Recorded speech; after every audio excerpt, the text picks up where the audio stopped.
Kidlat News Updates. Sa ating mga balita, Bohol Governor at 68 iba pa pinatawan ng preventive suspension ng Ombudsman. PNP Chief General Romel Francisco Marbil, iginiit na parte ng proseso ang pagsibak sa 35 pulis sa Davao City.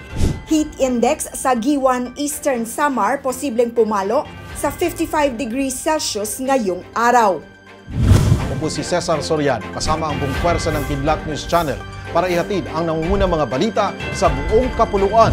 Ngayon, pinatawan ng preventive suspension ng Ombudsman si Bohol Governor Eric Aristotel Aumentado at 68 iba pang opisyal kaugnay ng istrukturang itinayo sa paanan ng Chocolate Hills.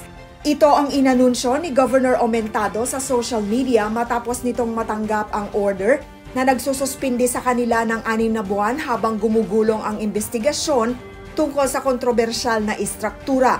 Kabilang sa mga sinuspinde ang ilang regional directors, department heads, mayors at mga punong barangay. Sa kabila nito, hiling ng gobernador na ipagpatuloy ng mga empleyado ang pagsisilbi ng may dignidad, sinseridad at katapatan. Unang kumalat sa social media ang video na makikita ang isang resort na nakatayo sa Chocolate Hills sa bahagi ng Sagbayan. Inulan nito ng batikos at pagpuna dahil ang konstruksyon ng resort ay labag sa batas gayong idineklara ang lugar bilang isang protected area, UNESCO Heritage Site at Geopark. Nanindigan si Philippine National Police o PNP Chief General Romel Francisco Marbil na ang pagsibak sa 35 pulis sa Davao City ay parte lamang ng proseso ng investigasyon. Base na rin sa rekomendasyon ng Regional Internal Affairs Service o RIAS 11, ito ay bilang pag-obserba sa due process ng matiyak ang transparency at accountability ng public officers. Saad pa ni Marbil, kung mapatunayang walang pagkakasala ang mga ito ay maaari naman silang ibalik sa kanilang mga pwesto. Kaugnay nito, kinwestiyon ni Davao City Mayor Baste Duterte ang desisyon ng PNP at umaasang wala itong bahid ng pamumulitika. Tinanggal ang 35 pulis upang bigyang daan ang investigasyon tungkol sa pagkakasawi ng mga pinaghihinalaang drug personalities sa mga operasyon ng pulisya noong March 23 hanggang 26 bilang parte ng pinaigting na anti-drug war ng syudad.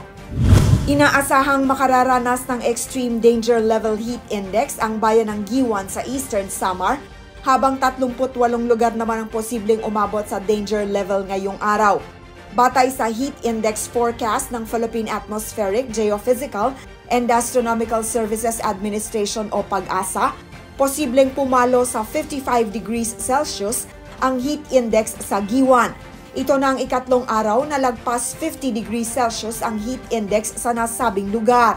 Posible namang pumalo sa 42 hanggang 48 degrees Celsius ang heat index sa mga sumusunod na lugar.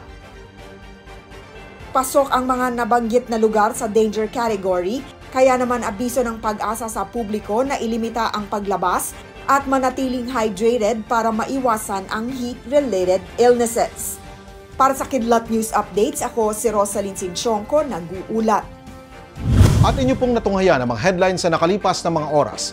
Manatili nakatutok para sa mga susunod na updates at breaking news. Ako po si Cesar Soriano, kasama nyo sa bawat pagputok ng balita.